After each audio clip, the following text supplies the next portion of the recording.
la ministre. La parole est à Madame Laure de La Raudière. Merci, Monsieur le Président. Ma question s'adresse à Monsieur le Premier ministre. Mes chers collègues, en 2015, nous avons été champions en Europe dans au moins un domaine, celui de la hausse du chômage. En un an, c'est 100 000 chômeurs en plus en France, alors que chez nos voisins, c'est 100 000 en moins en Allemagne, 200 000 en moins en Angleterre, 300 000 en moins en Espagne et plus de 500 000 en moins en Italie. Mais que faites-vous?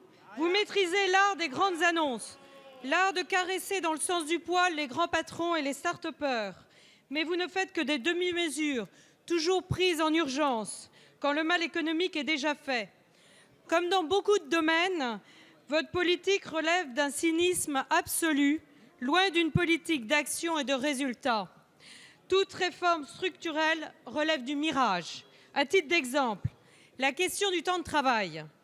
Le ministre de l'économie l'a évoqué, mais vous-même et Madame le ministre du Travail avez fermé le banc à tout changement sur la durée du temps de travail et des heures supplémentaires. La réforme du Code du travail. Vous initiez des réflexions, encore des réflexions, mais vous avez d'ores et déjà annoncé que vous ne toucherez ni au contrat de travail, ni aux modalités de licenciement économique. Le développement de l'apprentissage, vous n'avez plus que ce mot à la bouche. Tant mieux. Mais là aussi, vous échouez. Depuis 2012, les entrées en apprentissage ont baissé de 10,7 %.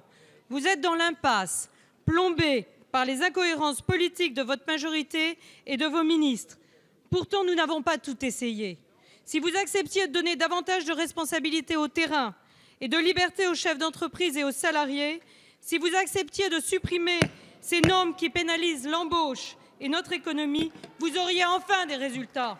Il est encore temps de revoir votre copie en profondeur, mais aurez-vous simplement le courage de le faire?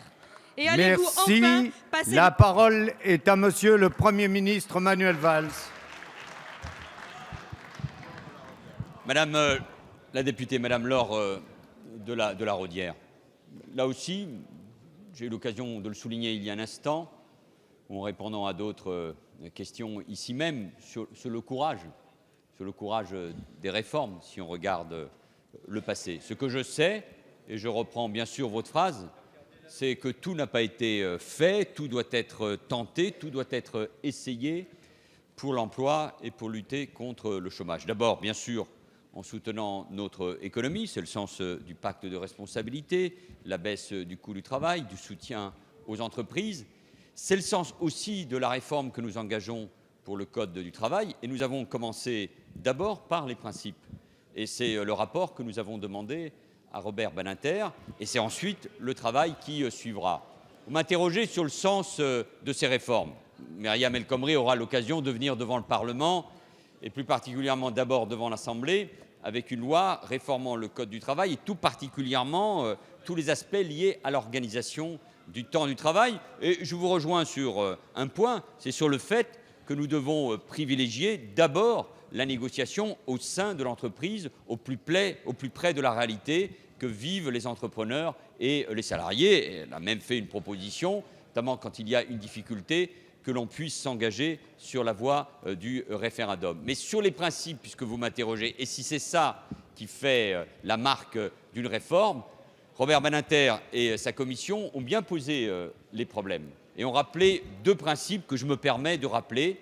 Et il peut y avoir un désaccord entre nous et au fond, il est tout à fait noble que ce désaccord, que cette confrontation ait lieu ici à l'Assemblée nationale ou devant le pays. Le premier principe, c'est qu'il faut qu'il y ait un temps de travail, c'est qu'il y ait une durée légale ou normale du temps de travail. Aujourd'hui, la loi fixe ce temps de travail à 35 heures. C'est le cas depuis 1999. Entre 2002 et 2012, que je sache, vous n'avez pas remis en cause la durée légale du temps de travail. Vous le proposez pour la suite, c'est votre responsabilité, c'est ainsi que le débat démocratique doit s'organiser, mais nous ne remettons pas en cause le principe de la durée légale du temps de travail. Et il y a un deuxième principe, et qui fera l'objet d'ailleurs là aussi d'une discussion, ce sont les heures majorées, ce sont les heures supplémentaires. Et là aussi, Robert Badinter rappelle, et c'est également la position du gouvernement, que toute heure supplémentaire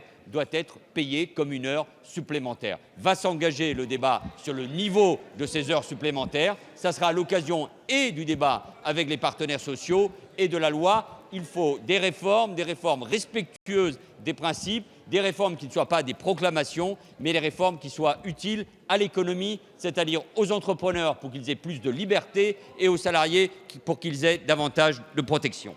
Merci, Monsieur le Premier ministre.